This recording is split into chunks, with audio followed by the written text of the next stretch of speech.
Hello, hello, hello. This is Elizabeth Brewington, and I am here with two of my favorite authors, Peg and Joanne. And we're going to start with An Eye for Joy. Are you watching too much negative TV? Are you worried about the war? Are you just so upset about everything that's going on around you? Then pay attention because we're going to show you how you can start living and joyfully versus being unhappy over nothing that you can control. So over to you, Peg. Tell us all about the Eye for Joy. Greetings, one and all, wherever you are. My name is Peg Guilfoyle. My new book of essays is called An Eye for Joy, Noticing the Good World Everywhere. It's about everyday joy.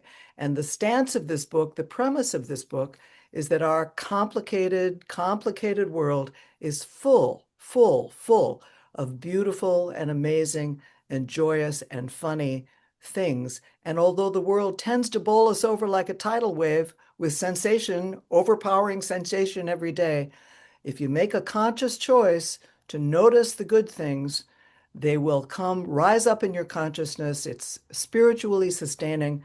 And the more you do that, the more you will notice that is good and beautiful and wonderful about this complicated world.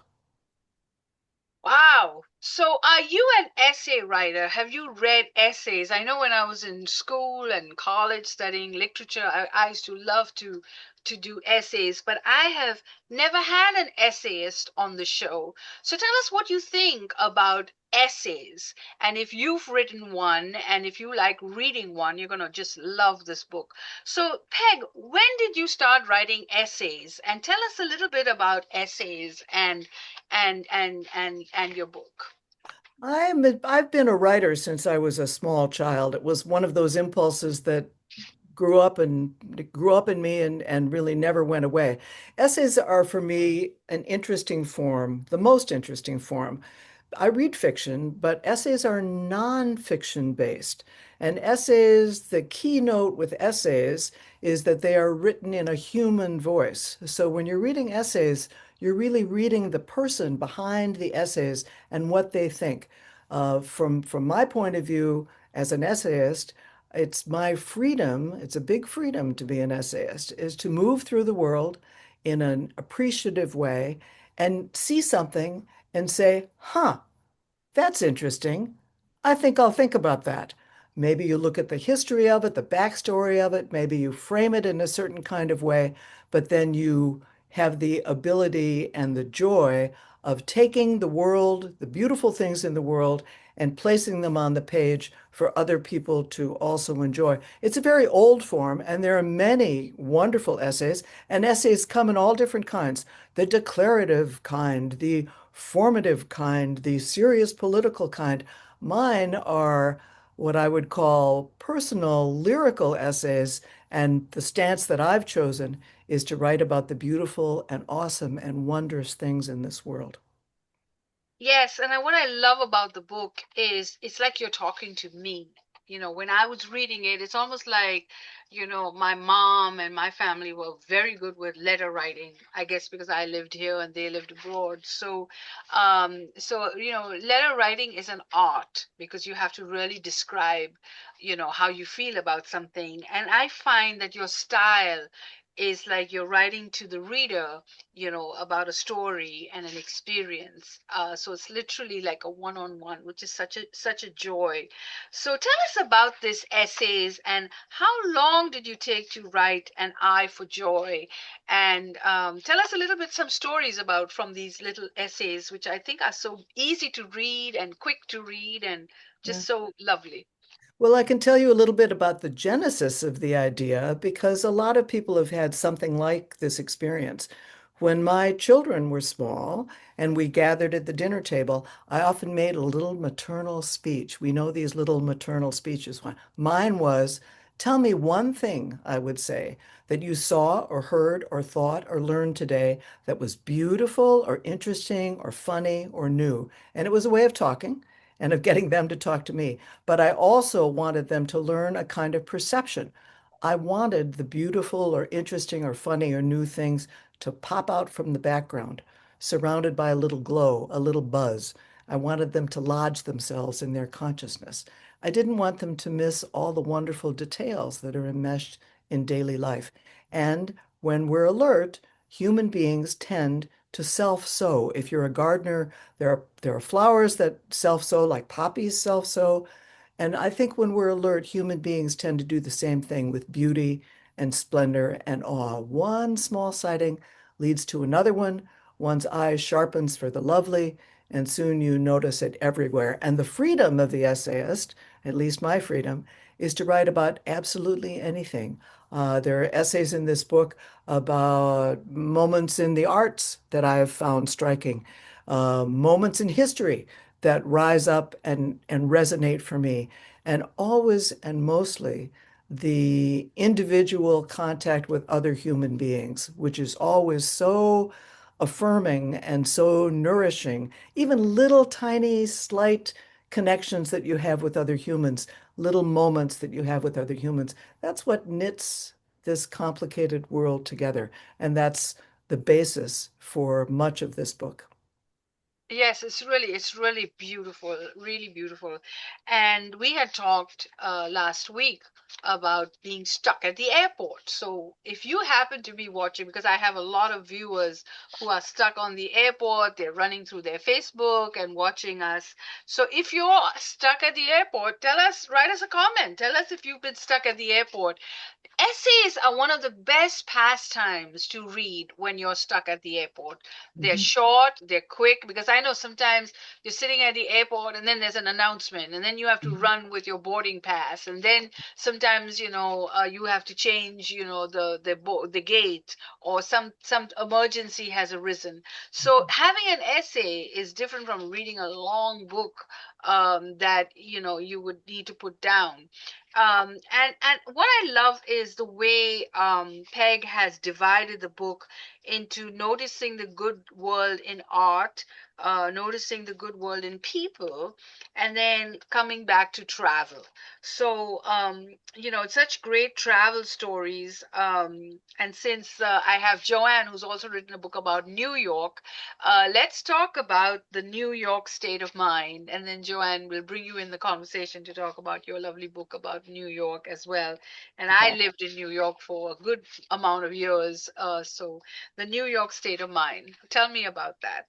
Well, my background is in the theater, and all theater people, if we don't gravitate around New York, we certainly incline toward New York and the work in New York. It's not the only theater work in the country, but it is important and wonderful. And so I've been in and out of New York my whole life, but I live in the Midwest. So I decided that I wanted to make a kind of a purposeful trip to New York, and I set it up so that I would visit during this visit. I would go to all five boroughs. I had never been in the Bronx. I don't think I'd ever been on Staten Island. So and then I did this trip, and then I wrote an essay about the things that popped out most about this New York trip. The little beauties that I saw, the crazily interesting people that I saw, the street action that I saw, the people that I met that I thought reflected the city in a way that embellished my love and affection for the city. I was in the Bronx for the first time, and I was on an avenue that had a lot of wonderful Italian delis in it. It was fantastic. And I was going from place to place, and I was trying this and trying that and trying the other thing. And I texted my husband, and I said, "Honey, comma, I'm moving to the Bronx." And he texted me back in 1 second and said, "Oh, I'm really going to miss you." So we're not moving to the Bronx. I don't believe we're moving to the Bronx. But the the sight of the wonderful details of the city was the subject of that essay. And that's my travel essays. I love to travel, and the travel essays reflect that love. I think you captured it so beautifully, really so beautifully, with the Statue of Liberty, with the Penn Station, with the Monihan train hall, which we know so much about. I used to be on that train all the time because I lived in Westchester, so I was at, and the Bronx, and really, all the four boroughs, very well put in an essay. I love it. And since we just finished talking to a chocolate historian. I never knew there was a job like that, but what a fantastic job. And we're talking about American history. I see that you have a lot of history in the essays too. And there is one such history, which is Mr. Lincoln is asking you a question. Yeah. Right. Yes, this is an essay about the experience of traveling to Washington, D.C. with a group of seventh graders. I was there as the ultimate maternal chaperone, but the teacher who was leading that essay took it upon herself um, to open the seventh graders' minds, not always an easy task, to the breadth and the importance of our history. And I wanted to honor that by paying special attention to what she was saying, and particularly the way that she introduced those seventh graders to the Lincoln Memorial. Um, Seventh graders, they may not yet be open to the world, and she took it as her task to do that. And I wanted to honor and celebrate that in this essay about this trip to Washington, D.C. Yeah, I think that's amazing. So, viewers, get the book and make sure you write a review because the life of an author and its book is the review. If you don't know how to write a review, write me a comment and I'll invite you to my workshop and I'll teach you how to write a review. You can write a review anywhere. You can on Facebook, you can write a review. You can write a review on LinkedIn. You can write a review on Amazon. You can write a review on Barnes and Nobles. Unlimited Google, unlimited places to write a review.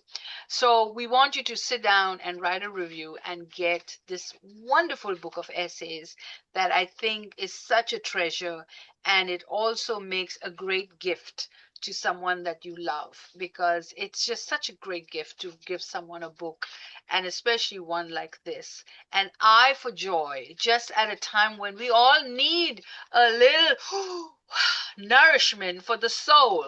We're spending too much time on problems and things happening. If you imagine that you had only one life to live and this was it, and you spent half your life worrying, what a waste of a life. So get an for joy and start looking at joy around you. And I bet you, if you just look around you, you're going to find 10 things that give you joy in one Elizabeth, second. I want, if I may, I Yes. want to mention too that Joanne knows this. It takes a long time to write books and to bring books out, and I am a constant writer. I write all the time, and I have a series of small essays, which I call Motley Peg. And every couple of weeks, I put out a new essay about something, walking through the world and saying, what about this? What about that? And it's a free series.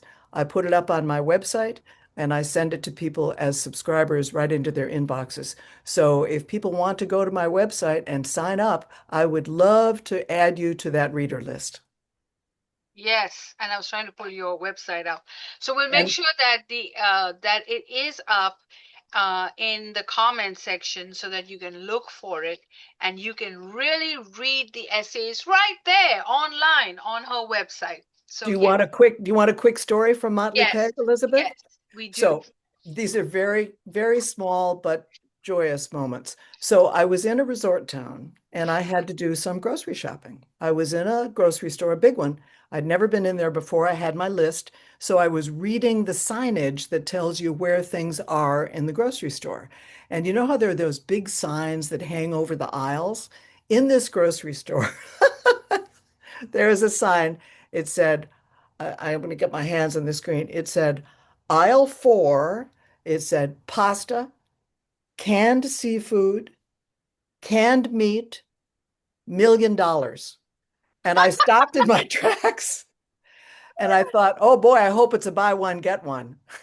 And I rushed down the aisle, and a young staff person had been watching me be stopped by that sign and followed me down the aisle and explained to me how much fun the staff had watching people charge into the aisle that said $1 million and look for it on the shelves.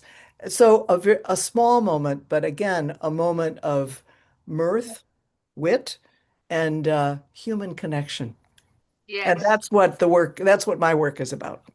Oh, I love that story because many people don't believe that they could get $1 million. But let me tell you, you could get $1 million in one day if you win the lottery, if you inherit, if somebody gives you a gift, if you got a job and got a bonus. So there's hundreds of ways that you could get $1 million. Well, you just have to believe that you get it and you can. So don't tell me that you can get $1 million in a day. You could.